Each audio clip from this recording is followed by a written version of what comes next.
क्या आप जानते हैं कि बिहार में भूमिहारों के 5 सबसे बड़े नेता कौन हैं और इनका दबदबा कितना है?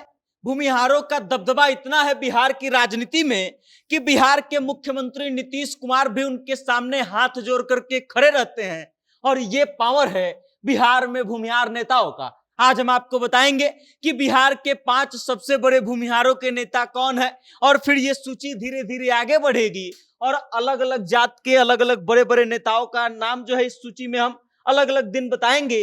आज भूमिहारों के नाम हम बताएंगे। अखिलेश प्रसाद सिंह जो है 5वें नंबर के नेता हैं जो भूमिहारों के बिहार में सबसे बड़े नेता हैं। और अखिलेश प्रसाद सिंह जो है ये भारतीय राष्ट्रीय कांग्रेस के बिहार के प्रदेश अध्यक्ष हैं और इनका दबदबा राजनीति में इतना है कि इनको कई बार राज्यसभा भेजा जा चुका है, केंद्र में मंत्री रह चुके हैं, उसके अलावा बिहार सरकार में भी ये मंत्री रह चुके हैं। अब अखिलेश प्रसाद सिंह के बारे में आपको बता दे, इनका जन्म जो है 1962 में हुआ। इन्होंने शिक्षा ग्रहण की है पीएचडी तक का, यानी कि डॉक्टरेट की उपाधि इनके पास मौजूद है। और उसके बाद राजनीतिक सफर की अगर बात की जाए तो 2000 ईस्वी में इनका राजनीतिक सफर शुरू होता है। अरवल विधानसभा से ये चुनाव जीतते हैं और जीत करके बिहार सरकार में मंत्री बन जाते हैं। उसके बाद 2004 आता है और 2004 के लोकसभा चुनाव में ये चुनाव लड़ते हैं।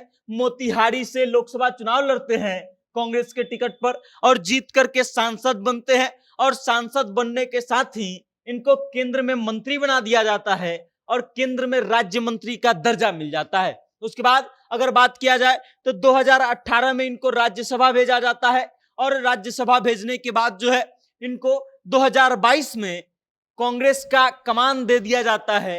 बिहार प्रदेश अध्यक्ष बन जाते हैं ये कांग्रेस के, मतलब बिहार में कांग्रेस के ये सबसे बड़े नेता हैं अखिलेश प्रसाद सिंह। और उसके बाद 2024 का वक्त आता है।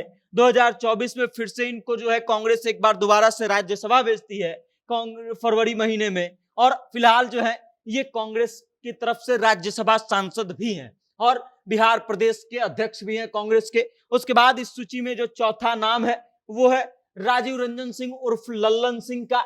ये बिहार में भूमिहारों के चौथे सबसे बड़े नेता हैं। वो लल्लन सिंह जो वर्तमान में केंद्र में मंत्री हैं, इसके अलावा बिहार सरकार में मंत्री रह चुके हैं और कई बार सांसद बन चुके हैं। इनकी कहानी की शुरुआत होगी, जन्म होता है इनका 1955 में। उसके बाद अगर इनके शिक्षा की बात की जाए तो ये ग्रेजुएट है, इन्होंने स्नातक तक की पढ़ाई की है। और उसके बाद वक्त आता है 2004 का। 2004 के लोकसभा चुनाव में ये बेगूसराय से जनता दल यूनाइटेड के टिकट पर चुनाव लड़ते हैं और फिर जीत करके सदन पहुंचते हैं।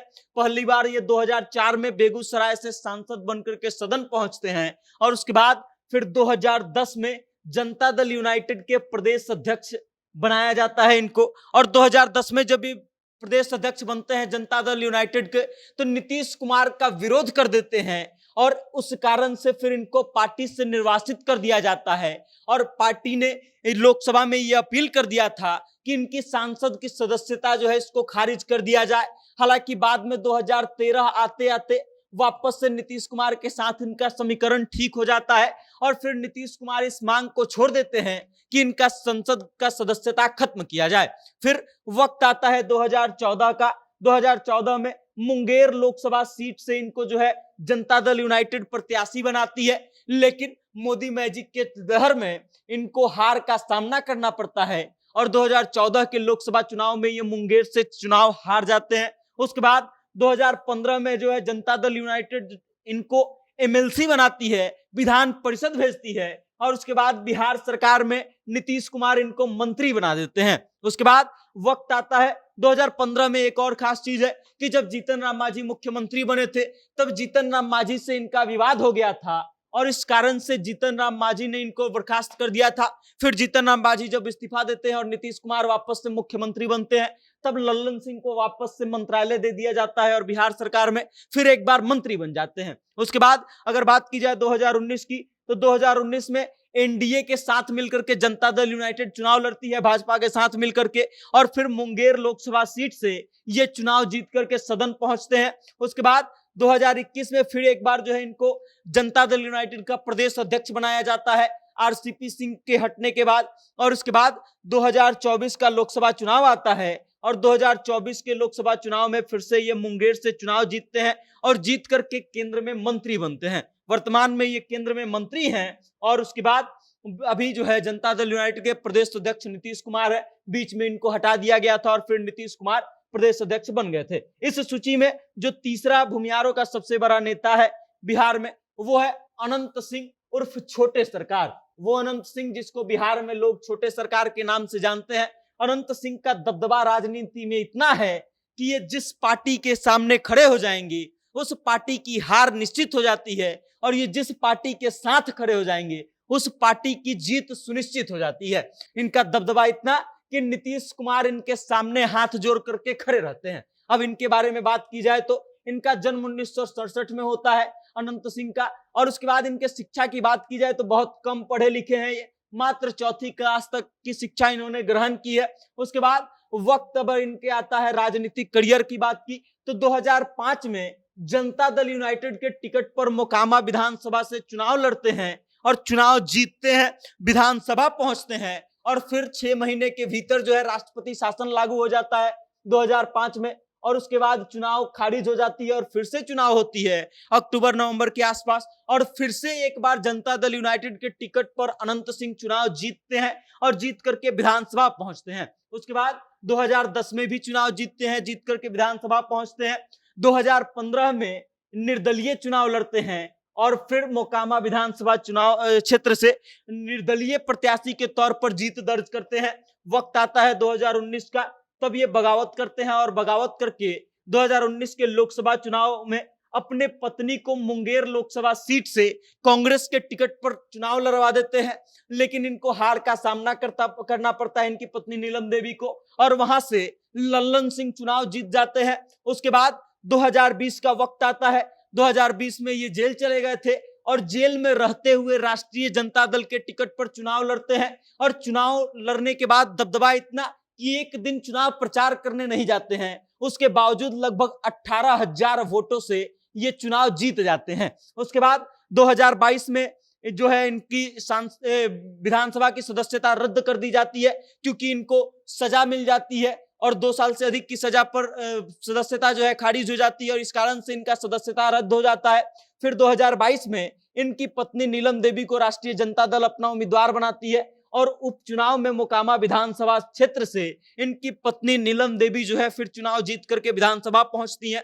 फिर आता है 2024 का समय, जब नीतीश कुमार पलटी मार करके राजद का साथ छोड़ करके भारतीय जनता पार्टी के खेमे में आते हैं, तब इनकी पत्नी जो है राष्ट्रीय जनता दल का साथ छोड़ करके नीतीश कुमार का समर्थन कर देती है। अब इनका दबदबा कितना है इस बात को आप समझ लीजिए कि 2004 में अनंत सिंह ने नीतीश कुमार को चांदी के सिक्कों से तौल दिया था। उसके अलावा उससे पहले कई लोकसभा चुनाव में नीतीश कुमार को जिताने का श्रेय जो है अनंत सिंह को जाता है, और इस बात से आप अंदाजा लगा सकते हैं कि अनंत सिंह का जो क्षमता है वो कितना अधिक है और इनकी राजनीतिक पकड़ जो है कितना अधिक होगा। बाकी इस सूची में जो अगला नाम है भूमिहारों के दूसरे सबसे बड़े नेता जो बिहार में है वो है विजय कुमार सिन्हा। वो विजय कुमार सिन्हा जो फिलहाल वर्तमान में बिहार में उप मुख्यमंत्री हैं, और इनके अगर राजनीतिक करियर की बात की जाए तो ये भी कई बार विधायक रह चुके हैं, केंद्र में बिहार सरकार में मंत्री रह चुके हैं, विधानसभा के स्पीकर रह चुके हैं। अब इनकी अगर बात की जाए तो इनका जन्म 1967 में होता है। इनकी शिक्षा की बात की जाए तो ये इंजीनियरिंग की पढ़ाई किए हुए हैं, और अब इनके राजनीतिक करियर पर आते हैं। इनका राजनीतिक करियर शुरू होता है 2005 में। 2005 में ये लखीसराय से पहली बार चुनाव जीतते हैं, लेकिन वही फिर राष्ट्रपति शासन लागू होता है और उसके बाद 6 महीने के भीतर जो है दोबारा से चुनाव कराया जाता है। तब अक्टूबर नवंबर के चुनाव में ये चुनाव हार जाते हैं, और उसके बाद फिर वक्त आता है 2010 का। 2010 के विधानसभा चुनाव में विजय कुमार सिन्हा जो है एक बार फिर से भारतीय जनता पार्टी के टिकट पर चुनाव लड़ते हैं, चुनाव जीतते हैं लखीसराय से, और उसके बाद रिकॉर्ड ये कि आज तक विजय कुमार सिन्हा जो है वहां से चुनाव हारे ही नहीं। अब इसके बाद बात कर लिया जाए कि ये कौन कौन से महत्वपूर्ण पद पर रह चुके हैं। 2017 से 20 के बीच में ये बिहार सरकार में मंत्री रह चुके हैं। उसके बाद अगर बात की जाए कि 2020 से 22 के बीच में ये विधानसभा के अध्यक्ष रह चुके हैं, और उस समय इनका नीतीश कुमार से एक बार जोरदार बहस हो गया था, जिसका वीडियो सोशल मीडिया पर खूब वायरल हुआ था। उसके बाद आता है वक्त 2022 से 24 का। उस समय ये विधानसभा में नेता प्रतिपक्ष रहते हैं, जब नीतीश कुमार राष्ट्रीय जनता दल के साथ मिलकर के सरकार बनाते हैं। फिर नीतीश कुमार पाला बदलते हैं और 2024 में जब नीतीश कुमार वापस से एनडीए के साथ आते हैं, तब विजय कुमार सिन्हा को मिलता है पदोन्नति और उसके बाद ये बिहार में उप मुख्यमंत्री बन जाते हैं। और इस बात से आप समझ सकते हैं कि विजय कुमार सिन्हा का पकड़ कितना होगा। बाकी इस सूची में बिहार के फिलहाल भूमिहारों के सबसे बड़े नेता जो हैं वो है गिरिराज सिंह। गिरिराज सिंह इसलिए क्योंकि केंद्र में 3 बार से मंत्री हैं और उसके अलावा बिहार सरकार में कई बार मंत्री रह चुके हैं। इनका राजनीतिक कद इतना अधिक है कि उसका मुकाबला शायद ही कोई कर पाए और इस कारण से ये फिलहाल बिहार में भूमिहारों के सबसे बड़े नेता हैं। वक्त अगर इनके बारे में बात की जाए तो इनका जन्म जो है 1952 में होता है। इन्होंने शिक्षा ग्रेजुएशन तक की पढ़ाई की है, स्नातक किए हुए हैं ये। उसके बाद इनका राजनीतिक करियर जो है 2002 में शुरू होता है। 2002 में ये बनते हैं एमएलसी और एमएलसी बनकर के विधान परिषद पहुंचते हैं। उसके बाद 2008 से लेकर के 2013 तक बिहार में अलग अलग विभागों में ये मंत्री रहते हैं।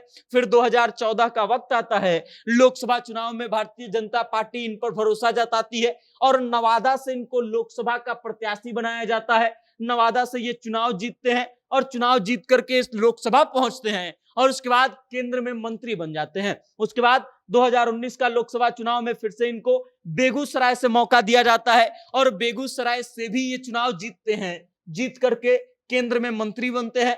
फिर वक्त आता है 2024 का और 2024 में फिर से एक बार भारतीय जनता पार्टी इन पर बेगूसराय से भरोसा जताती है और भरोसे का आलम यह रहता है कि 2024 के लोकसभा चुनाव में भी गिरिराज सिंह चुनाव जीत करके सदन पहुंचते हैं और फिर केंद्र में मंत्री बनते हैं। मतलब 3 कार्यकाल के लिए लोकसभा सदस्य के रूप में चुने जाते हैं और तीनों ही बार ये केंद्रीय मंत्री बनते हैं। उसके अलावा 2019 में भूमिहारों के एक और फायर ब्रांड नेता की बात की जाती है, जिसका नाम कन्हैया कुमार है।